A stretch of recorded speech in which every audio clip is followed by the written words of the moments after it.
प्रिय विद्यार्थी मित्रांनो आणि मैत्रिणींनो, सर्वांना नमस्कार. मी विवेक जॉन्सन, जिल्हाधिकारी बीड. आपण सर्वांना माहित आहे की 12वीच्या लेखी परीक्षा 10 फेब्रुवारी पासून आणि 10वीच्या 20 फेब्रुवारी पासून चालू होणार आहे. हे काल तुमच्या आयुष्यातील एक सुवर्ण क्षण आहे, जो तुमच्या कष्टाला आणि स्वप्नाला नवीन दिशा देणार आहे. मित्रांनो, जेव्हा तुम्ही परीक्षेच्या हॉलमध्ये बसतात तेव्हा तुमच्या मागे तुमच्या आई वडिलांच्या आयुष्यभराच्या कष्टे उभे असतात. तुमच्या हातात असलेल्या पेनमध्ये त्याच्या कामाची ताकद असते.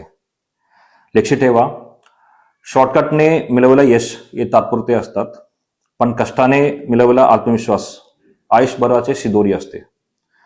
प्रामाणिकपणे घेतलेला 50% मार्क हे फसवणूक करून मिळवलेला 90% पेक्षा कितीतरी पटीने मौल्यवान असते.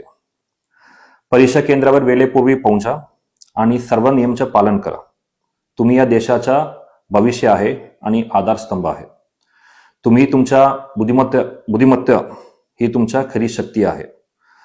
कोणताही प्रलोभनात न पडता, कुठलाही चुकीचा मार्क न घेता तुम्ही चांगल्या पद्धतीने हे परीक्षा घेतला पाहिजे.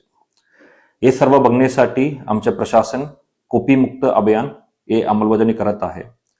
त्या अंतर्गत आम्ही सर्व परीक्षा केंद्रावर CCTV आणि त्यासोबत सर्व तालुका स्तरावर आणि जिल्हा स्तरावर या CCTVच्या कंट्रोल रूम बसवणार आहे. आमच्या सर्व संवेदनशील सेंटरमध्ये आमच्या विशेष लक्ष असणार आहे. त्यासोबत सर्व परीक्षा केंद्रावर आमचा महसूल अधिकारी असेल, ग्रामविकासचा अधिकारी असेल आणि पोलीस अधिकारी यांच्या जॉईंट पथकाचा आपण भरारी पथक सुद्धा नेमणूक केलेला आहे. त्यासोबत मी सर्व विद्यार्थ्यांना सांगू इच्छितो की कुठलाही चुकीचा वापर तुम्ही परीक्षा संदर्भात करू नये आणि चांगल्या पद्धतीने परीक्षा द्या. सर्व विद्यार्थीला परत एकदा मनापासून शुभेच्छा.